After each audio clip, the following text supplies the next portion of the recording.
Trust is like your phone screen. Once it cracks, you see the damage every time you look at it.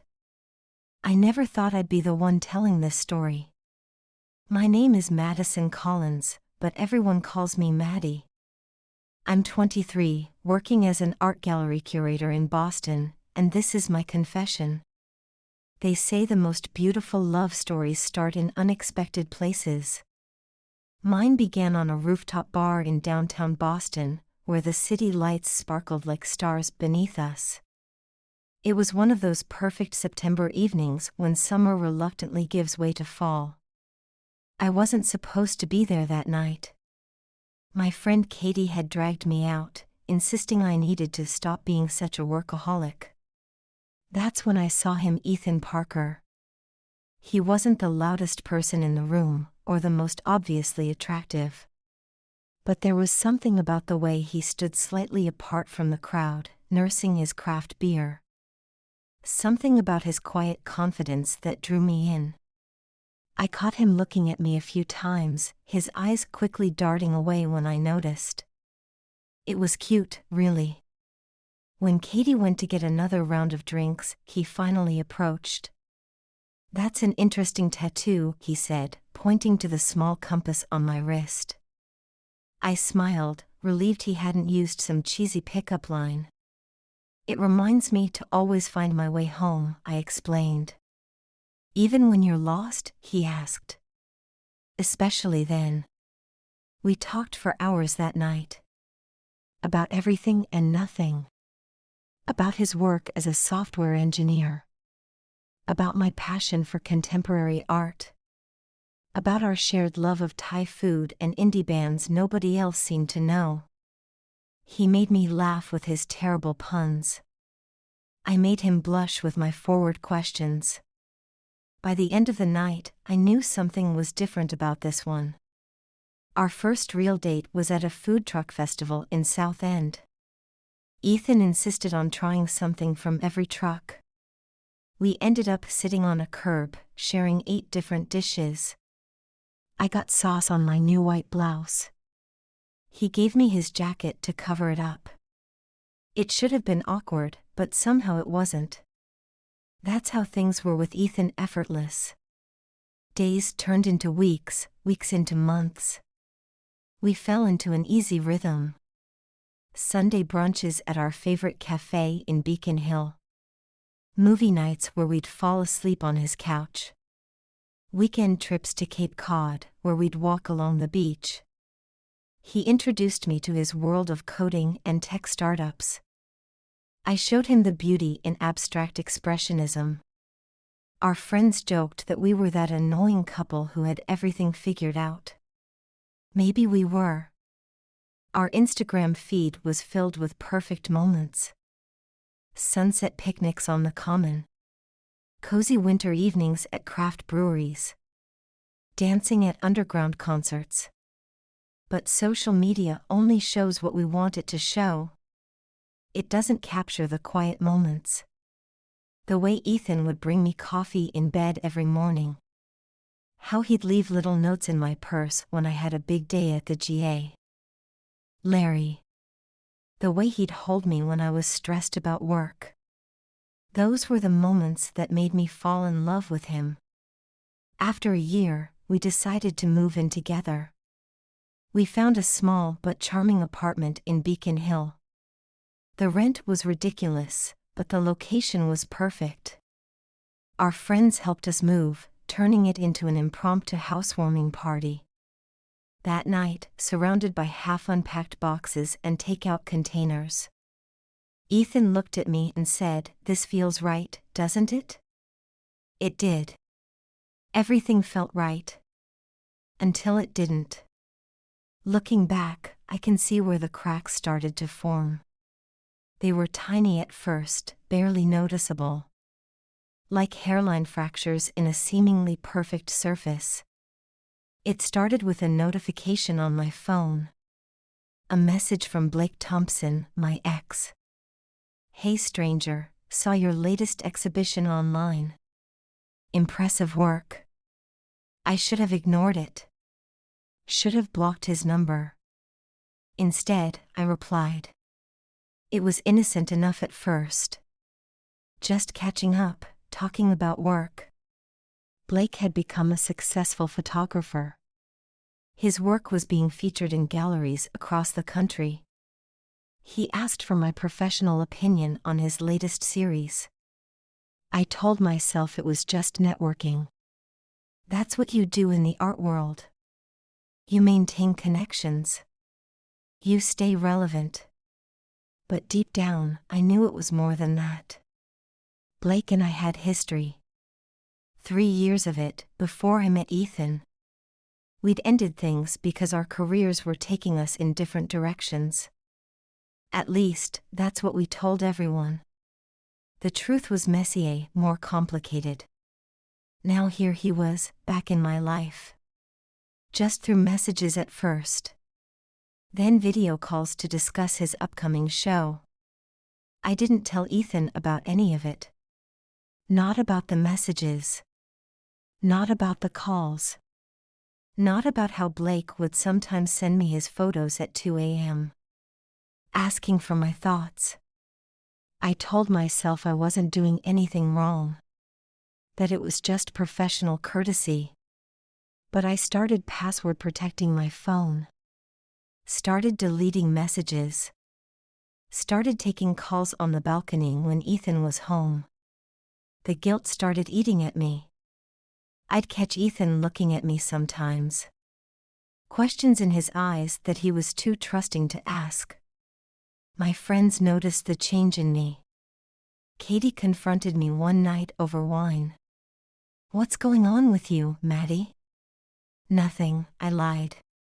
"Just busy with work." She didn't believe me. Nobody did.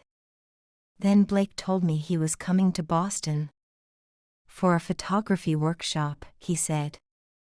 Asked if I'd like to attend. Help critique the students' work. I said yes before I could stop myself.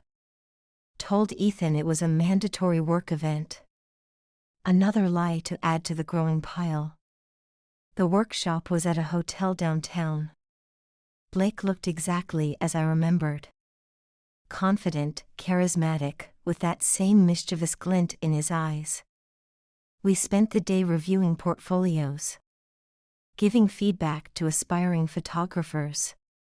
It was professional, appropriate. Until it wasn't. After the workshop, Blake suggested drinks. Just to catch up properly, he said. One drink turned into several. We talked about old times. About what went wrong between us. About the people we'd become. The night blurred at the edges. I remember his hand on mine. Remember thinking I should leave. Remember not leaving. What I didn't know was that someone saw us. Someone who knew Ethan. Someone who cared enough to tell him the truth. Ryan Mitchell, Ethan's best friend, was at the hotel for a conference. He saw everything. Saw the way Blake and I sat too close. Saw the intimate touches. Saw us disappear into the elevator together. And he had proof. Security camera footage from the hotel lobby. Timestamps that didn't match my story about a work event. Evidence of every lie I'd told. The truth was about to shatter everything. And I had no one to blame but myself. I woke up the next morning with a pounding headache. And the crushing weight of what I'd done. My phone had dozens of missed calls from Ethan. Messages asking where I was. If I was okay. Each one making me feel worse than the last. I couldn't face him. Couldn't face myself. So I did what cowards do. I went to work. Tried to pretend everything was normal. But nothing would ever be normal again. Because while I was hiding from the truth, Ryan was showing Ethan exactly who I really was. The person I'd become. The trust I'd broken. The love I'd betrayed. And somewhere in downtown Boston, In our favorite coffee shop. Ethan was watching his world fall apart. One grainy security camera frame at a time. I didn't expect Ethan to be waiting at our apartment that evening. Sitting on the couch we'd picked out together. Looking like he hadn't slept in days. His laptop was open on the coffee table. The security footage playing on repeat. "How long?" he asked, his voice hollow. I stood frozen in the doorway. Words stuck in my throat like broken glass. "How long have you been lying to me, Maddie?" The way he said my name, like it hurt him to speak it. That's when I knew. Everything was about to break. "It wasn't planned," I whispered. A weak defense for an indefensible act. "That's not what I asked." His calm was terrifying. I'd expected anger, shouting, drama. This quiet devastation was so much worse. Blake messaged me 3 months ago. The truth spilled out like poison.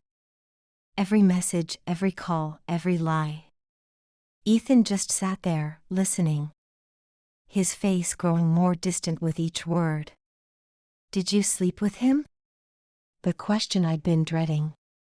The one I couldn't lie about anymore. My silence was answer enough. He closed his eyes, a single tear rolling down his cheek. "I trusted you, Maddie." For words that broke me completely. "I can explain," I started. But could I? Could I explain betraying the kindest person I'd ever known? Ryan showed me everything. He turned the laptop toward me.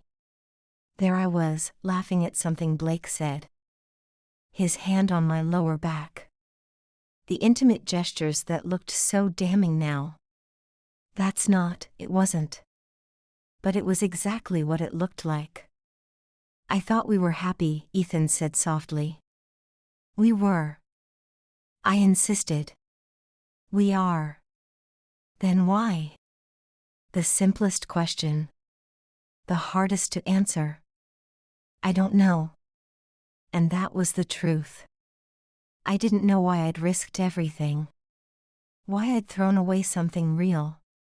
For what? A ghost from my past? A moment of weakness? "I love you," I whispered. The words felt hollow now. Tainted by everything I'd done. "Love doesn't do this," Ethan replied. He stood up, gathering his keys. "I'm staying at Ryan's tonight. Please don't go." I reached for him, but he stepped back. Like my touch would burn him. "I can't even look at you right now." The door closed behind him with a quiet click. No drama, no slamming. Just the soft sound of everything ending. I collapsed onto the couch. Our couch. In our apartment. Surrounded by the life we'd built together. Photos of happier times mocked me from the walls. Us in Cape Cod, wind in our hair. Christmas at his parents' house. My gallery opening, his proud smile. Each memory now tainted by what I'd done. My phone buzzed a message from Blake. "Had fun last night. We should do it again." I felt sick. What had I been thinking?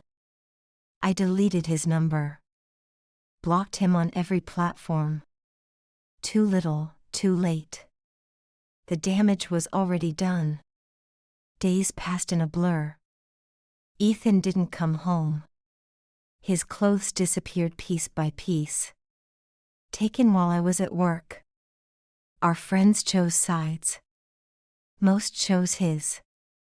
I couldn't blame them. Katie tried to understand.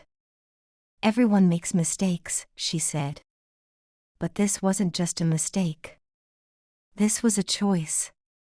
A series of choices. Each one leading me further from the person I thought I was. Work became my escape. I stayed late at the gallery.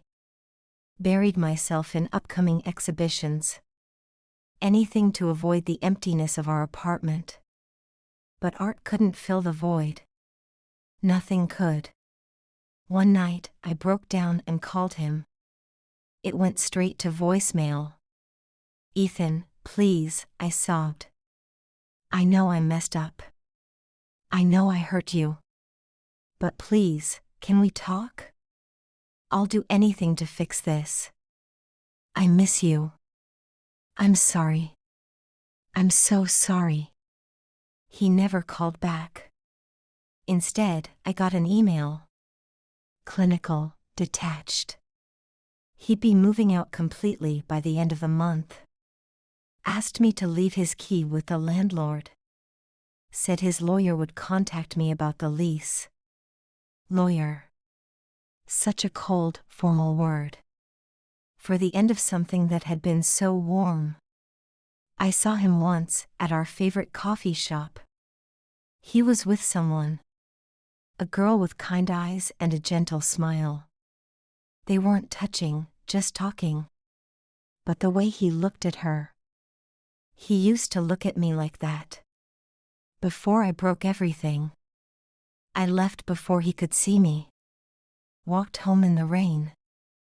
Letting the cold numb everything. Some nights, I dream about that rooftop bar. About the night we met. About his shy glances and terrible puns. About how easy it was to fall in love with him. Then I wake up. And remember how easy it was to lose him. They say trust is like your phone screen. Once it cracks, you see the damage every time you look at it. But they don't tell you about the aftermath. About how the cracks spread. How they spiderweb through every part of your life. Until you can barely recognize your own reflection. I did this. I broke us. And no amount of sorry can put the pieces back together. Some things, once shattered, stay broken. Like trust. Like love. Like us. The gallery hosted a new exhibition last week. Modern pieces about redemption and forgiveness. The irony wasn't lost on me. One installation caught my eye. A mirror, deliberately broken. Then pieced back together. But the cracks were filled with gold. The artist called it kintsugi love. Based on the Japanese art of repairing broken pottery. Making it more beautiful for having been broken. I stared at my fractured reflection. Wondering if people could be repaired the same way. If some breaks make us stronger. Or if some things are meant to stay broken. As a reminder of what we lost. And why we lost it. Months passed like scenes from a movie I didn't want to watch. Seasons changed outside my window. Fall turned to winter. Snow covered the streets of Boston. Hiding the cracks in the sidewalks. But not the ones in my heart. I threw myself into therapy. Weekly sessions with Dr. Sarah Chen. Trying to understand why I'd destroyed something beautiful. Sometimes we sabotage happiness, she said. Because we don't believe we deserve it. Maybe she was right. Maybe I'd been scared of how perfect everything was. Of how completely Ethan loved me. Of how happy I could be. So I broke it before it could break me. Classic self-destruction. Written in neon therapy terms. But understanding why didn't fix anything. Didn't bring Ethan back. Didn't make the guilt go away. I saw him again at a mutual friend's wedding. He was a groomsman. I was there because the bride, Lisa, hadn't cut me out completely. One of the few who hadn't. Ethan looked good. Happy. The girl from the coffee shop was his date. Her name was Emma. She was a pediatric nurse. Perfect, really. The kind of person Ethan deserved. During the reception, our eyes met across the room. Just for a moment. But long enough for the weight of everything unsaid to crush me. He gave me a small nod. Polite. Distant. Like I was someone he used to know. I guess that's what I was now. A chapter in his story. The villain in his narrative. I left early, claiming a headache. Cried the whole way home in my Uber. The driver pretended not to notice. Spring came to Boston. Cherry blossoms bloomed along Commonwealth Avenue. Life went on. I got promoted at the gallery. Curator of contemporary art. My dream job. I should have been ecstatic. Instead, I just felt empty. Success tastes different when you have no one to share it with. Blake tried to contact me again. A message about another photography workshop. I blocked him without reading it. Some lessons you only need to learn once. Katie dragged me out dating again. Set me up with her cousin's friend. A lawyer named James. He was nice enough. Funny. Successful. But he wasn't Ethan. Nobody was. I started volunteering at an art therapy program.